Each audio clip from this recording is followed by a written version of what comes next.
everybody. Thanks so much for joining us right here on The Right View. Tonight, we're joined by entrepreneur, philanthropist, and founder of Freedom Fight Night, the anti-woke CEO, Harrison Rogers. Harrison, welcome to the show. We're excited to talk to you. I have a lot of questions for you, but I guess my first question is, before life really became political for you, which is fairly recent, what were you doing before all of this? Yeah, like you said, it's very recent in the political world. I, like so many of my business colleagues, just wanted to mind our own business, grow, hopefully a good living for our families and hopefully the staff that trust us enough to work for us. But leaving politics to the politicians seems like it's a thing of the past. It got us into this mess. And so when 2020 came around, being a private equity venture capitalist, I have businesses in many different industries. I had front row tickets to see the ridiculous government overreach and assault on small business from the government. And being a high school dropout, and just minding my own business with not knowing politics, I didn't know a single thing about how to even start being active in politics or how to start holding these representatives accountable. And so many of my business colleagues were in the same boat. They're incredibly furious, frustrated, terrified, and don't know what to even start doing other than going to Facebook and complaining.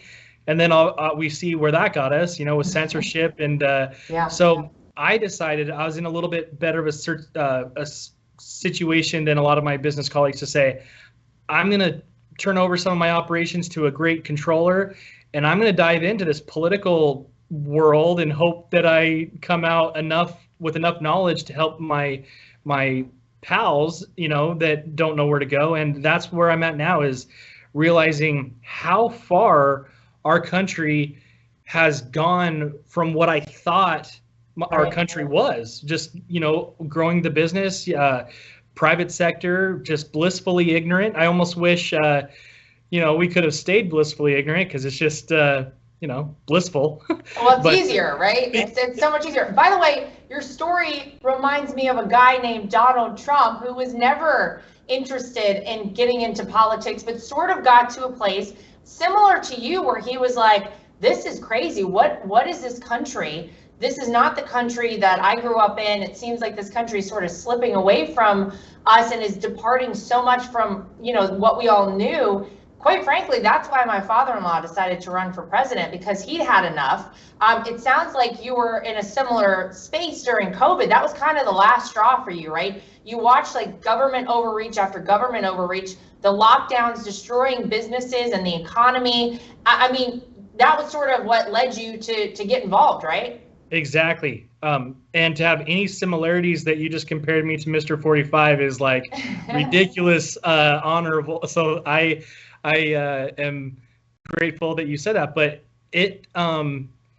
for him to have felt this way this long ago, I feel so late to the game, because if he, having a 4 or 8, I mean, he's probably been much more aware of what's going on with his global business dealings, but for him to see where we were going this whole time and still be, I don't want to say cheated. I don't know what platforms you're on that you'll be censored or whatnot. We don't even worry about that. They all censor us at this point. I mean, let's be honest, 81 million people did not vote for Joe Biden. So we'll get that out of the way, and we'll just call this one already censored, Harrison.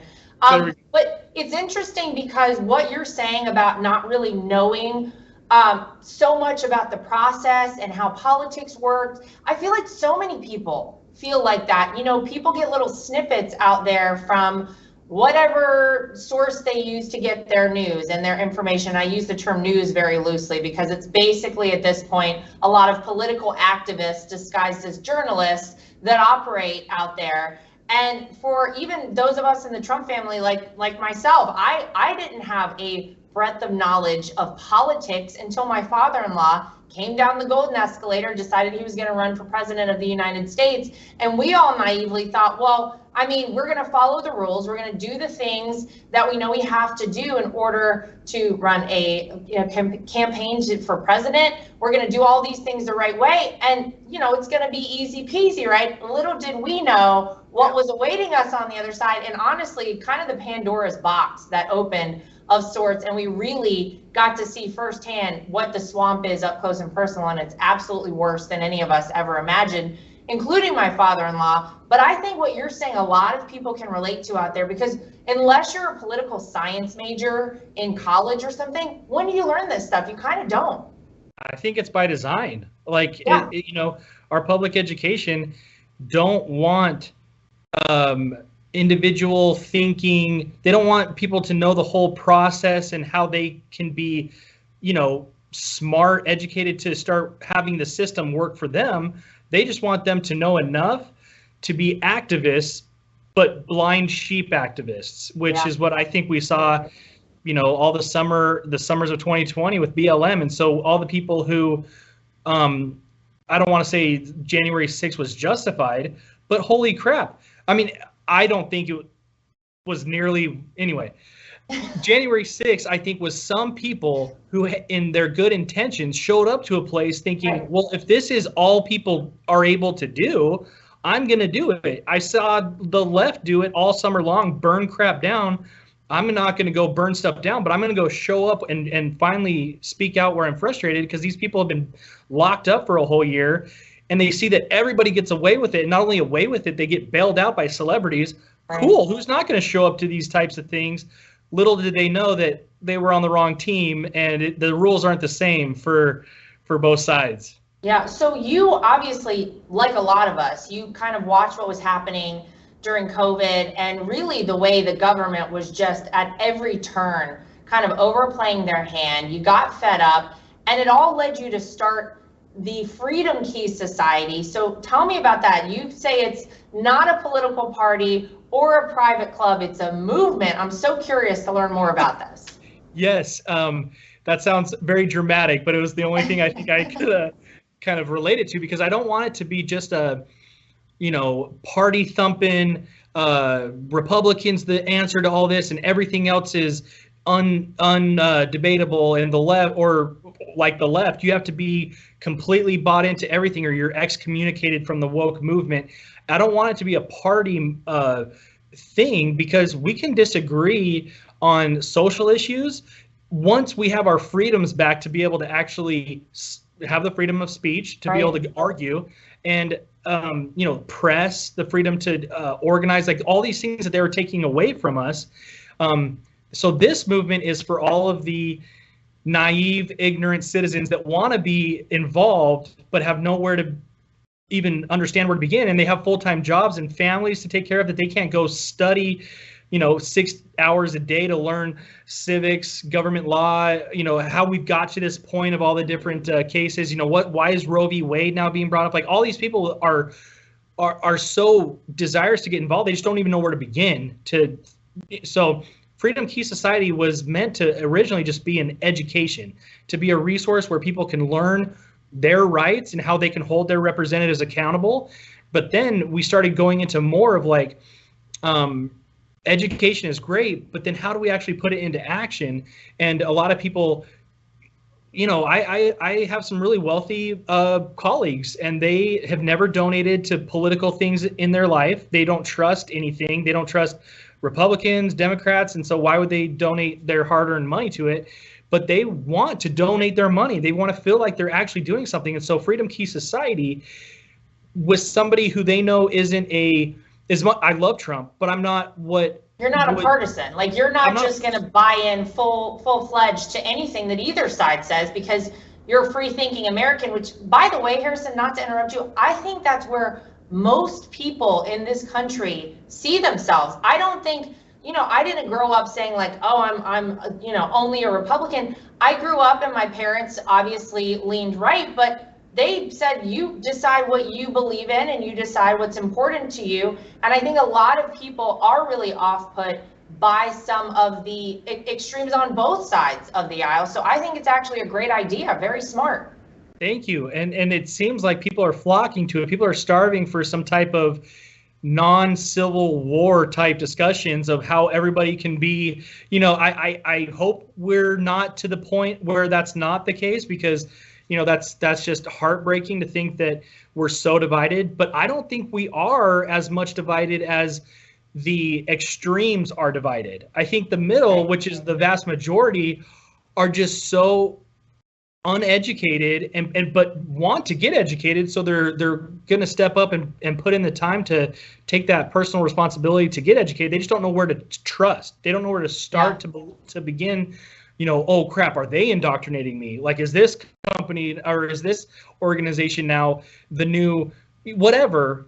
People just, there's zero trust in anything anymore. And hopefully they could see somebody who and I'm not trying to put myself up on a leadership platform by any means, but I'm trying to start a type of movement where it's not led by somebody, it's led by the majority, where we can all kind of humble ourselves and say we have effed up and been blissfully ignorant for too long, but we can agree that let's start educating ourselves and debating by actually conversing, not trying to shut everybody down.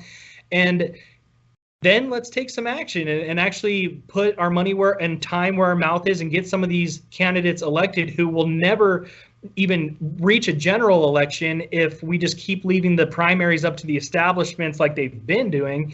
And so a lot of this stuff is just a completely uncomfortable new world for these colleagues and citizens of mine, where our group or our society is growing really, really quickly. But we're it's uncomfortable, but it's exciting, and that's kind of why we started Freedom Fighters, or Freedom Fight Night, is because I gotta ask you about this. For people that don't know, part of your society, the Freedom Key Society, is Freedom Fight Night. I think you're hosting, it's an MMA event, right? I think you're hosting your second one coming up in about a month in Arizona. I mean, how did that become part of this? Because, well, who would have thought? Well, that's the thing is, it's weird that it hasn't happened before, because it's, we're losing Frank Mir will say, we're losing the culture war on the right.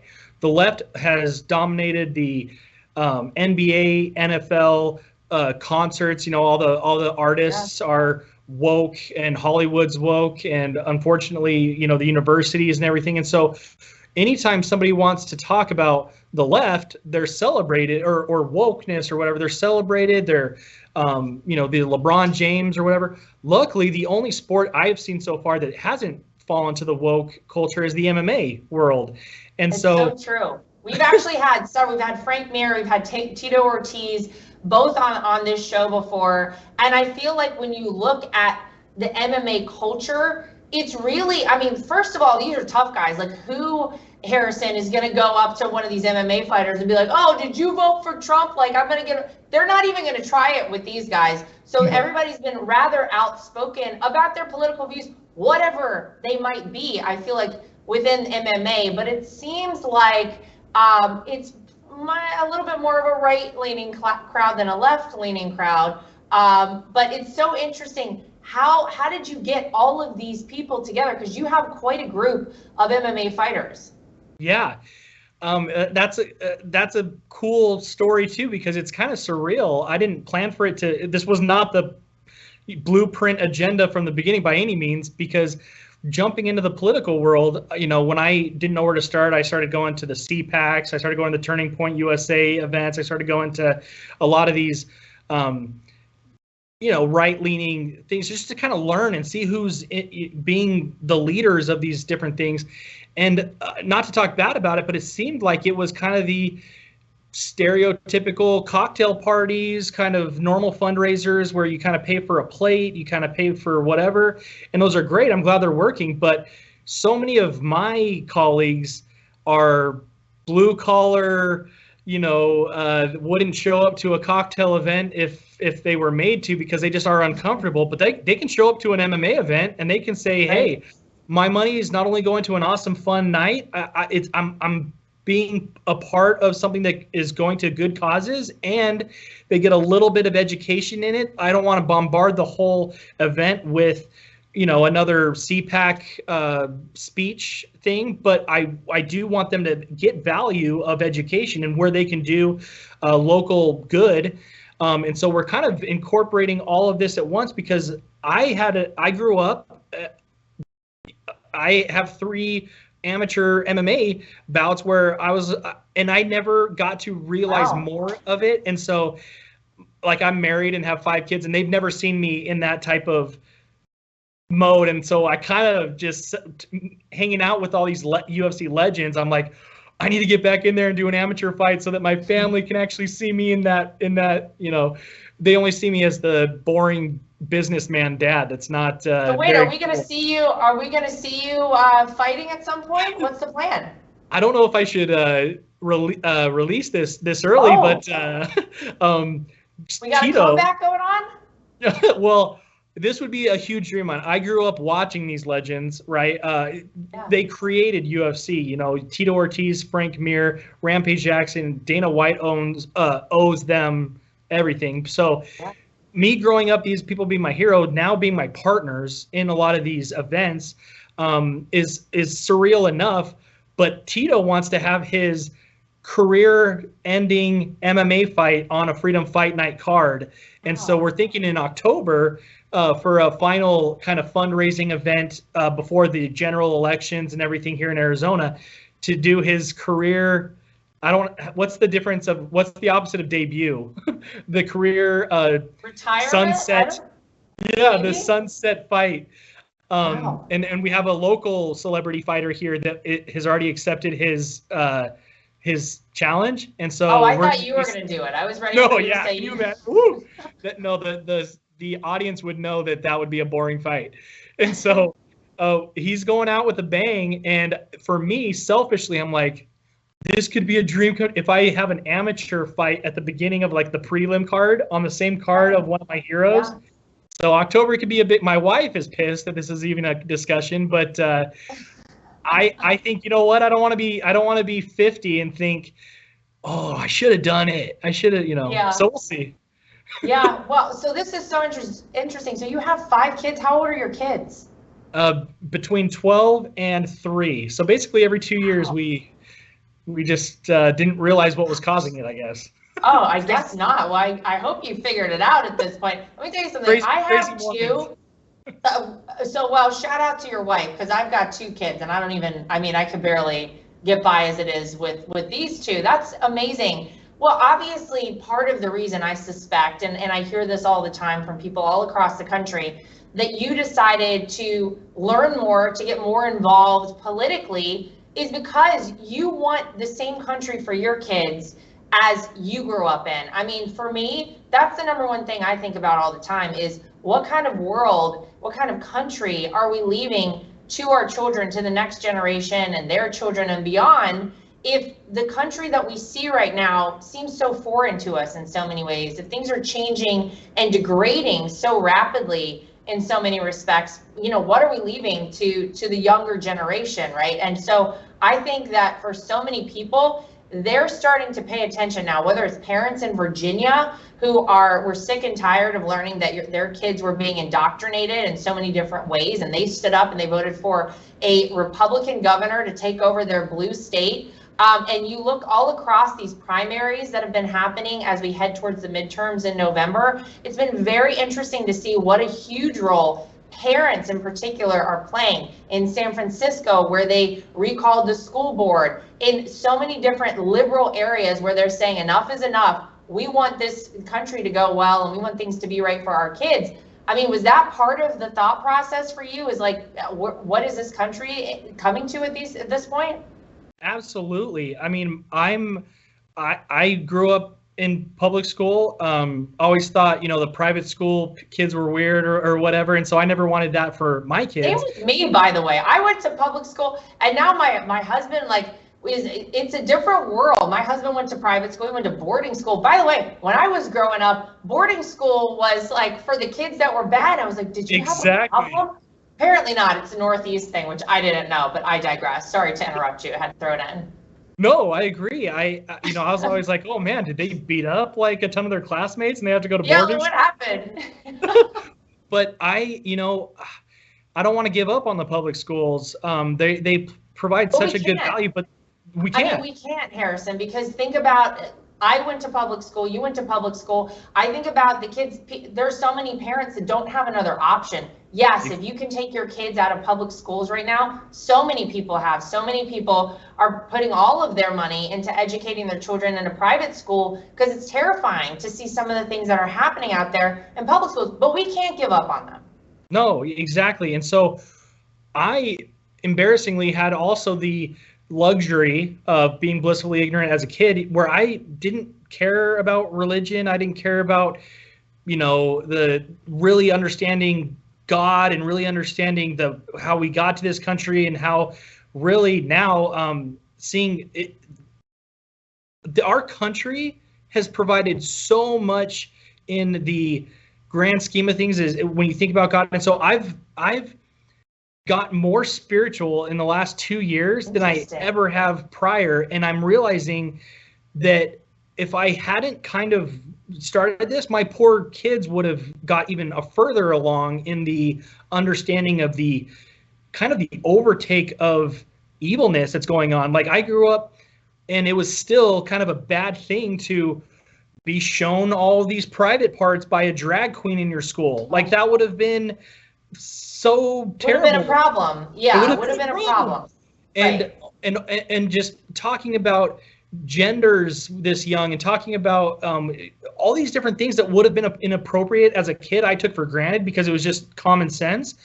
Right. If I don't start talking about them of like our, whether it's you believe a father in heaven, a creator, or whatever, I believe it's a father in heaven figure that loves us, that wants us to be kind to each other. I need to do a better job at building that up for my children. So unfortunately, they can stand up to these teachers and to these other people that I would never have been able to do, because I had the luxury of not needing to care about spirituality or really care about my own values and beliefs and all these things. And I feel like our generations have done this for so long that we're kind of like God schmod, values, like maybe there is a God, maybe there's not, but we just need to do what we want to do while we're here. And it's like, do you realize that now that I've done a little bit more self-study, I know more about the Old Testament than I do about my own churches.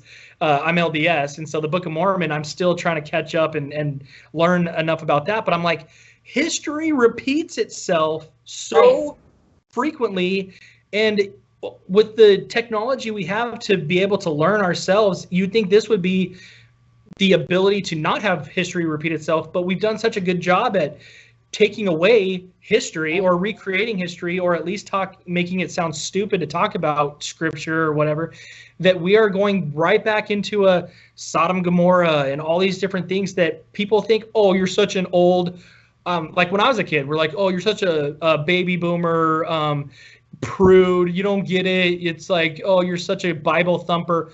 It doesn't have to be just a Bible thumping church. Hollywood dramatizes churchgoers as these like cultists. It's like, what are your freaking your values outside of church? Are you okay with orgies of 16-year-olds and think that this is totally fine, and then just abort if you get pregnant and it's my body, my choice? It's just weird, the total different mentality that I took for granted as a kid that my kids won't have the luxury of having. It's so interesting to hear that you've become more spiritual in the past couple years, because I have to tell you, and I think a lot of people agree with this, it truly does feel like where we are right now in our country, and perhaps even the world, is a true good versus evil situation that's going on. And I think we feel it. I think people just inherently, it just weighs on you. And so the fact that you were able to kind of look, inside yourself and say something is missing, and then go back and kind of find your way in religion, I think is absolutely amazing. Quite frankly, our country was founded on religion. Our country was founded on Judeo-Christian values. The fact that has been just removed in every way possible from schools, from our lives, as much as they possibly can. I just heard this story the other day about a football coach who wanted to go pray on the field on like the 50-yard line after a game, and all of his players would come and join him. I remember back when I was in school, Harrison, That was standard. We always prayed. I was a cheerleader. We prayed with the football team before and after the games. We prayed with the basketball team before and after the games. That wasn't an issue. All of a sudden, it's an issue. He basically was fined for this. There were all kinds of situations that I was deterred from doing this from a legal standpoint. So the fact that all of this has been removed, the fact that it definitely feels like there's a good versus evil component of our lives right now. I think it's amazing that you have found your way, at least in some spiritual sense, back to some sort of a grounding, because I think it's so important right now. And I think it'll be the difference between really who triumphs, and it feels like a spiritual war that we have going on. Agreed 1,000%. It's weird, never thought of myself as like this spiritual conversationalist. I was always just kind of like, hey, I respect whatever you believe. I respect whatever you believe, and you can respect whatever anybody believes, of course. Yes, exactly. Yeah, as you're saying. It's honestly, I think it was Thomas Jefferson. Like I said, I'm ignorant. I'm doing my self-study right now, and so I'm trying to not butcher what I'm learning as I'm talking. But one of our founding fathers, not all of them were the most, what's the word? Church going maybe, but specific to a certain church, like they believe in a creator and whatnot. But this, I think it was Thomas Jefferson, just said the importance of having a higher power in a society that helps us individually keep ourselves accountable for being a good person and keeping ourselves moral and nice to others and not just completely bullying each other or ripping each other off, or honesty, like all these other things that are like a thing of the past nowadays. And we see what happens to a society. It doesn't have to be a church, but what happened to our morals and our individual values that we hold ourselves accountable to? And if we don't have a higher power to do that to us, and we are the highest power, man, I am screwed if I am who I ultimately answer to, because I can, even though I'm a big critic of mine, I can justify or rationalize a lot of my decisions. And I don't want to be the one, getting myself off of some bad things if I decide to do bad things. And I think a lot of these people find luxury in the lack of accountability. And worse, I think they want to replace God with government or Dr. Fauci or all these people that are going to save them and keep. I know, it's just, and so that's my conspiracy side coming out. But the more we remove a higher power, it's human nature to replace it with, okay, well, then who's going to take care of me? If I'm not praying to God to help me, government says that they'll help me, I'll keep electing them. Well, I'm preaching to the choir here, I know. So it's a self-fulfilling cycle in a sense, and it's so sad to see. And it seems in many ways like it was intentionally done to give more power to a centralized government, to a handful of individuals in Washington, D.C. that, unfortunately have been given a lot of power and seem to have abused it in many cases at this point. I have to ask you, though, because you're in the tech investing world, do you see a way back for us? Because it feels like, things have really kind of gone off the rails, whether we're talking about the economy, the true wokeness that has infiltrated so many companies. Do we think that they'll ever put that aside and get back to actually running a business? And if you do think it's possible, how do we get back there? Yes. So the two different parts that you brought up with just investing in general, that's the great thing with free market. If there's options and choices and competition, we're going to survive because people are going to be fed up with all that BS and they're going to choose the alternative. The problem is when the alternatives are either not universally able to be used or isn't convenient enough for the masses to use. And so we don't really have an alternative like Facebook, Twitter, Instagram, all these places or Amazon servers or all these things that they kind of have a monopoly, as we've learned with Parler, as we've learned with all these things that can be taken off. we don't really have free market anymore. And so in the regular industry with investing, there's so much opportunity.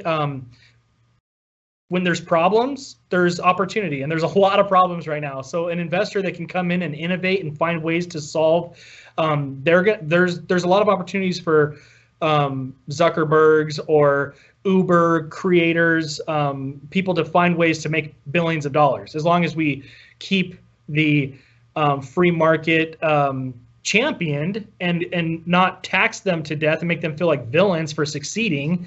I don't feel like we're ever losing that opportunity. The tech problem is a totally different thing because of what I was saying with the actual alternatives. I'm a big investor in CloutHub. I was one of the original founding investors with Jeff, and I only did that. I'd never invested anything in tech before, but I was so fed up with the censorship, just like everybody else, that I'm like, where can I dump some money in that I can help business-wise grow and whatnot?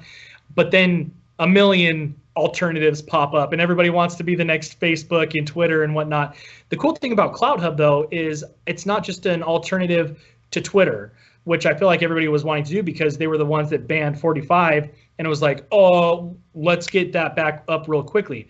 We need actual alternatives that the masses will start to use, right, and that can actually be, a tool for more than just a feed. And so, whether it's a complete autonomous, non-reliant on Amazon servers for video, for messaging, for social media as well. So it does have the Facebook feel to it.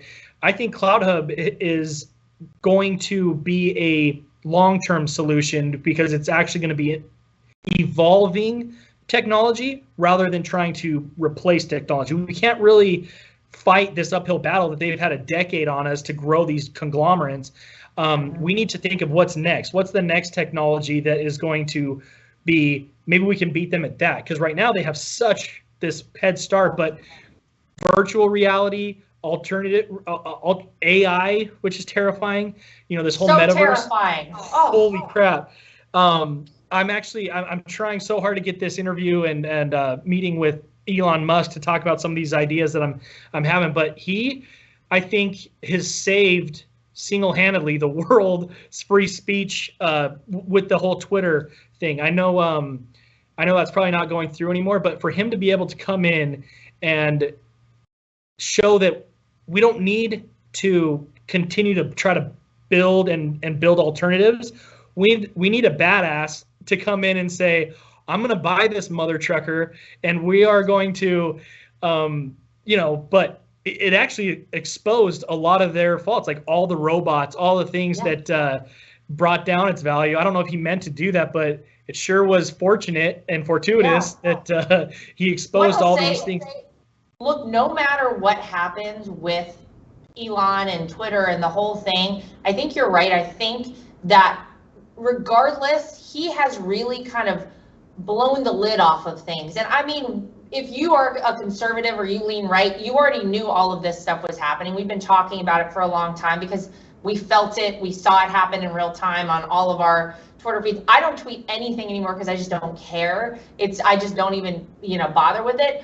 But it's bigger than Twitter. It's about the fact that we do in America have freedom of speech, and that it was being suppressed for so many of us, and people truly started to change their behavior because they knew, well, if I say this, if I post this, then it's going to get taken down, it'll get censored, I'll get shadow banned. How long will that last? Is it even worth it? That is not a way to live our lives as Americans. We never should be down a path like that. And so at least with Elon going out and saying, I'm going to buy Twitter, I'm going to take this over, or be the, be the biggest shareholder, I'm going to make changes that are going to make sure that there is an even playing field, which, gosh, the folks at Twitter, how upset were the people that worked there that it would be even, Harrison, that you couldn't actually censor people. What is wrong with folks if that is the way you want to operate? You can't do anything but shut people down and shut down their ability to speak. It's crazy, but I think he has served a huge purpose, whether or not, you know, the thing with Twitter goes through for him. And man, did we need it. And we need more of that. You're right. We need more people like Elon, or Elon to do something else. Maybe I'll just say that. And honestly, the left in the future, I mean, I know they're so short-minded and don't really think critically, but you're welcome. If big tech can censor one side, they can censor the other. So yeah, it's frustrating. It sucks that we're the ones that are whining right now and complaining, but we're fighting your fight too for you. And so it's just, if you're not, unfortunately, because man, if you guys had to fight this battle, you guys would give up and say, hey, where's the government to do this for us? But yeah, we'll do it. Where's the corner to cry? Where's a puppy? Where's my support puppy? I need something. Exactly, my timeout card. I'm sad. Exactly. Well, I mean, look. Oh, go ahead. I know. How long do we have? We'll talk about this all day. I have to ask you, because I ask everyone that comes on the show, what do you think is the best part of America, and what do you think is the biggest threat to the future of our country? Ooh. As we're talking about censoring people, I mean, among other things. Man, lots of threats. But what I think is and always will be, did you say what's the greatest about America? Yeah. Honestly, I don't know if it's hereditary that we've all come down from this, but it is this now. The world we're in shows our resilience and our inability to just go with what we're told to do.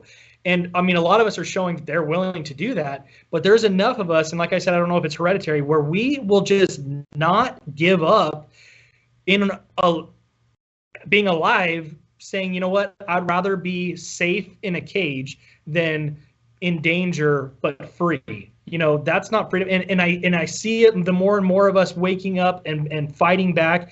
And that's just, so I don't know what to call that, whether it's the American spirit or. I totally think it's the American spirit. And I think it's baked in. I think you're right. We in this country are so fortunate, and whether you realize it or not, whether you've acknowledged it or not, it is just something I think that is innate for so many Americans, because we grew up learning about our country and how fortunate we were to be here, and that this didn't come free. It doesn't come free. People fight and die for it every single day. They continue to do it, but the people that started this country, that founded it, that laid down their lives to give us the freedoms we have today, I think there are a lot of us that know that, look, we're not going to just roll over and say, take those away. We're in this, and we're not going to give up. And I think you're right. I think it's the American spirit. And ironically, that's what annoys like I have a lot of Canadian friend investors and whatnot, and a lot of Europe, France, people that are like, oh my gosh, you guys are just always so paranoid about your governments being too. I'm just like, and they're like, you don't trust your government. I'm like, nope. How? It must be hereditary or something, because everything you just said sounds like it should be so like, duh. Yeah, I'm not. I am very, anyway. So Americans are awesome in that sense that we're critical thinkers. We think for ourselves. But to answer your other question, what's our biggest threat is the opposite. I think we are getting way too many people indoctrinated, born, bred, immigrated, bought, whatever, to be the opposite. So we're going to be threatened by our internal strength more than external. Unless Biden's in White House and we have these Afghanistan pullouts and we have all these debacles militarily wise, but we've never been as terrified, like we've never could have been as terrified from foreign threats as we are currently with our domestic threats. And so I'm hoping Freedom Key Society and Freedom Fight Night can help combat that internal threat, but we'll see. How do people find out more about it, Harrison? Thank you. freedomfightnight.com. Okay. Pretty easy. Easy enough. I love it. Yeah. And so I hope you guys come. I know the Trumps are. We're big MMA fans. Don't worry. That's what Yes, we are, totally. July 15th, I think, is the next one, right? Yes, July 15th in Mesa, Arizona. I love it. Freedom Fight Night. Go ahead. Actually, Frank Mir and Tito Ortiz and I were at the New Year's Eve party at Mar-a-Lago, and they were talking with Eric and Don, and I don't know if they knew that this was. You were at our New Year's Eve party, and I didn't even. Yeah, I was right next. Yeah. I was right next to you guys at the during Don's birthday song by Jason Aldean. Yeah, it was. You guys know how to throw a party, as everybody knows. Oh, well, thank you. Side note for everyone out there: my brother-in-law Don's birthday is New Year's Eve, and Eric and I derive such pleasure out of this. Don hates nothing more than a huge mass of people saying happy birthday to him, and every year it's on New Year's Eve, and it's just so great to watch Don so uncomfortable. Shout out Don, love you, obviously. Yes. It's just so funny. I love that you were there. That's so great, even better. It was a blast, but I don't know if Eric and Don actually knew that it was real, that Frank and Tito and I were talking about our upcoming fight night. They were like, oh, that sounds like a blast. But now, after we've had our first one in Miami, now hopefully if you guys want to come, I mean, obviously, please, we will roll the red carpet out just like you all deserve. You don't need to do any of that. We just show up. Don't do anything for us. Well, thank you for the invite. For everybody that wants to get involved, I hope they do, and I hope you keep going. With everything that you're doing, because I think it's important. And there are people that are out searching for more information, how to be involved, what can they do? They just want to learn. And now's the time truly to do it. So Harrison Rogers, thank you for joining us on The Right View. Good luck with everything. Keep it going. We love an anti-woke CEO, so we're just a big champion of everything that you're doing. And to all of our viewers, as always, thank you for joining us. We'll see you back here next time for more of The Right View.